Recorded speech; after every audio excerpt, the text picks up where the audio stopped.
So hello guys, जैसे कि हम एक बार फिर से एक नए वीडियो के साथ आपके साथ हाजिर हैं।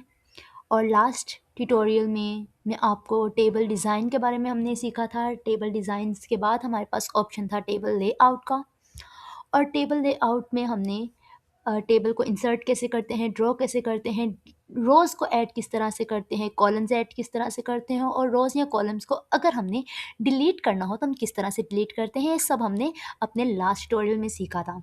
अगर आपने मेरी वो वीडियो नहीं देखी तो आप मेरे चैनल पे जाके उस वीडियो पर सर्च कर सकते हैं और वो वीडियो आप देख सकते हैं। उससे पहले मेरी आपसे रिक्वेस्ट है कि आप मेरे चैनल को सब्सक्राइब कर दें ताकि मेरी नेक्स्ट वीडियो की नोटिफिकेशन आपको मिलती रहे।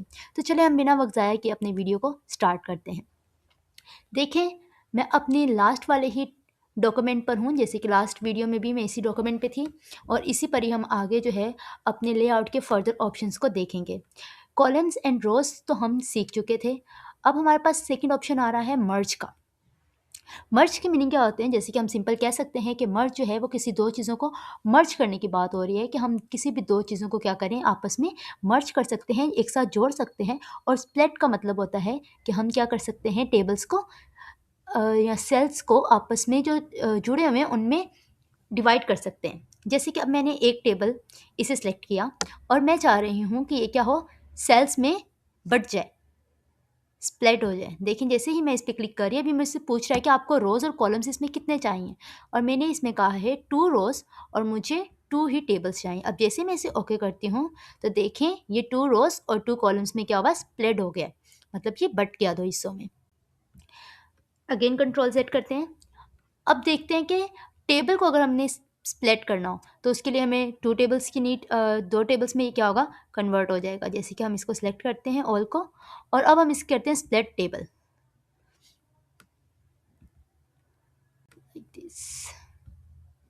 अब ये क्या हुआ, ये 2 टेबल्स में बढ़ चुका है।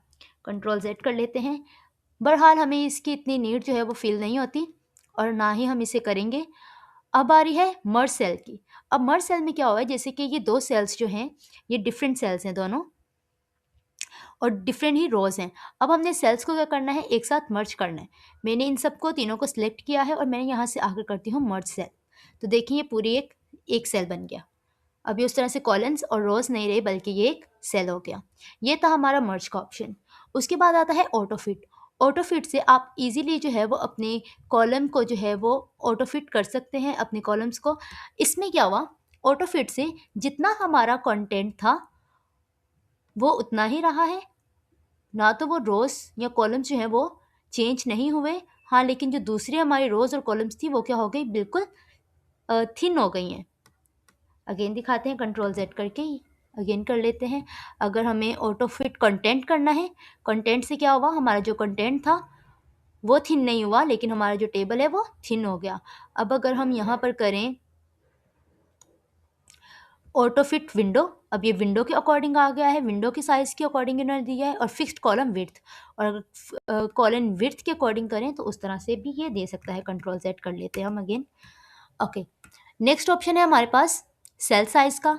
इसमें भी इसी तरह से है जैसे कि ये हमारी ऑप्शन हमें शो कर रहा है रो का। अगर हमें रो की अपनी हाइट बढ़ानी है तो हम रो पर ही क्लिक करके इसकी हाइट जो है वो बढ़ा सकते हैं लाइक दिस। और अगर हमें कम करनी है तो अभी हम इसके साइन पर जो है वो क्लिक करके इसको लेस कर सकते हैं। उसके अलावा अगर हमें कॉलम को भी इस तरह से करना है तो हम कॉलम के लिए भी इसको यूज़ कर सकते हैं। इससे क्या हो रही है, हमारी विड्थ बढ़ रही है और इससे विड्थ कम हो रही है। जो ऊपर वाला है वो हाइट के लिए यूज़ हो रहा है और जो नीचे वाला है वो विड्थ के लिए यूज़ हो रहा है, लाइक ऊपर वाला रो के लिए और नीचे वाला कॉलम्स के लिए। ओके, अगर अब हमें अपनी रोज़ को डिस्ट्रीब्यूट करना हो तो हम यहाँ से कर सकते हैं डिस्ट्रीब्यूट रो और डिस्ट्रीब्यूट कॉलम। इससे ये होगा कि आपके जो रोज़ या कॉलम्स हैं वो डिस्ट्रीब्यूट हो जाएंगी दो हिस्सों में। ओके, हमारे पास ऑप्शन है अलाइनमेंट का। तो अलाइनमेंट जो है, यहाँ पर अलाइनमेंट टेक्स्ट की बात हो रही है। जैसे कि मैंने इस कॉलम को सिलेक्ट कर लेती हूँ और इसमें अब मैं फर्स्ट पे कर रही हूँ। तो ये जितना भी मेरा कंटेंट है, जितनी भी मेरी अल्फ़ाबेट्स हैं वो कहाँ आ गई हैं, लेफ़्ट की तरफ स्टार्ट हो रही हैं। अब इस तरफ करेंगे तो ये सेंटर हो गया, इस तरफ करेंगे तो ये राइट साइड से स्टार्ट हो रहा है। इसी तरह से ये सारे आप अगर जस्टिफ़ाई करना चाहें जस्टिफ़ाई कर सकते हैं, लेफ़्ट साइड से स्टार्ट करना चाहें। और सेल टेक्स्ट डायरेक्शन भी होती है, अगर आप इस पे करेंगे तो इस तरह से आप इसकी डायरेक्शंस को भी अपने अकॉर्डिंग चेंज कर सकते हैं। उसके बाद जो है वो सेल मर्ज, जो कि मैं आपको ऑलरेडी पहले भी बता चुकी हूँ, यही है। और अगर आप रिपीट करना चाहते हैं हेडर रो को, तो आप हेडर रो को यहाँ से रिपीट भी कर सकते हैं। और उसके अलावा अगर आप कन्वर्ट टू टेक्स्ट करना चाह रहे हैं, आप पूरे टेबल को जो है वो कट करके कन्वर्ट टू टेक्स्ट करना चाह रहे हैं, तो यहाँ से आप कन्वर्ट टू टेक्स्ट भी कर सकते हैं। जैसे कि मैं टैब पर ओके कर देती हूँ और देखें ये पूरा टेबल जो है वो हमारा एक टेक्स्ट में चेंज हो गया है। तो आज के हमारे ट्यूटोरियल में यही था। आई होप कि आपको आज की जो क्लास है वो समझ आई होगी, और अपने फ्रेंड्स के साथ भी शेयर